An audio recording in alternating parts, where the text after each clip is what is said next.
would you describe the current humanitarian situation across Lebanon, particularly in the disaster-hit and diverse regions?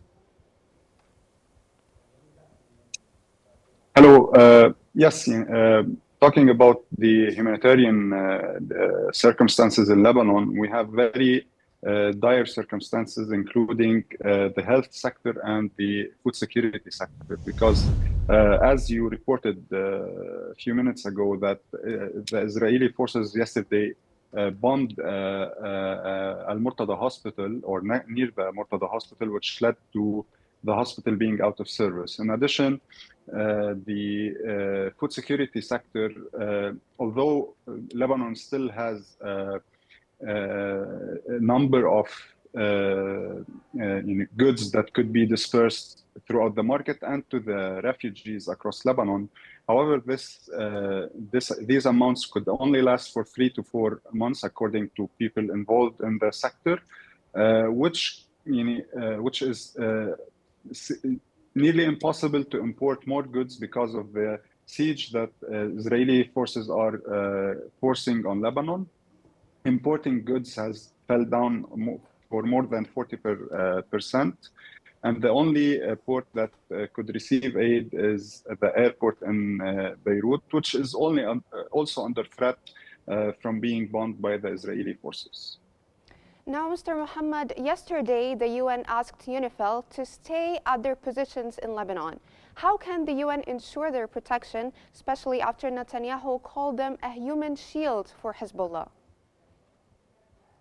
Well, the UNIFIL forces have a mandate to fulfill here in accordance with UN Security Council Resolution number 1701. If the Israeli government wants to, is not happy with this mandate, there is nothing they can do about it. The Security Council have the jurisdiction to enforce this resolution, and therefore the Israeli government cannot ask the UNIFIL forces to abandon their bases or their positions in southern Lebanon. The Security Council here has a major responsibility in ensuring that the UNIFIL forces are protected and are not in harm's way. And if they are in harm's way, to hold everyone who targets them accountable with these crimes. Now, moving on to the humanitarian aid. Is the humanitarian aid reaching the Lebanese people sufficient, or does it fall short? And what can be done to increase the aid? Well, we're talking about 1.2 million displaced Lebanese person across all Lebanon. There are around 1,000 displacement centers that has around 190,000 people in them. The current aid being received through the airport. Mr. Mohammed, are you with me?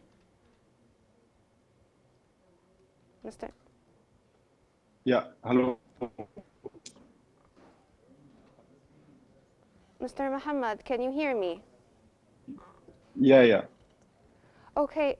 Lastly, Mr. Mohammed, in light of the mass displacement we're witnessing, and you've just mentioned it now, how do you assess the conditions inside the shelters housing millions of displaced people in Lebanon? The centers are not very well maintained in order to receive such numbers. You were talking about some centers, they don't have functional bathrooms or enough water to cover all the residents inside these centers. The government is trying to fix all these problems, but at the same time, they should have been able to do that before this crisis happened, because it should have been expected. So now it relies on the government to be able to provide these displaced people with the required services.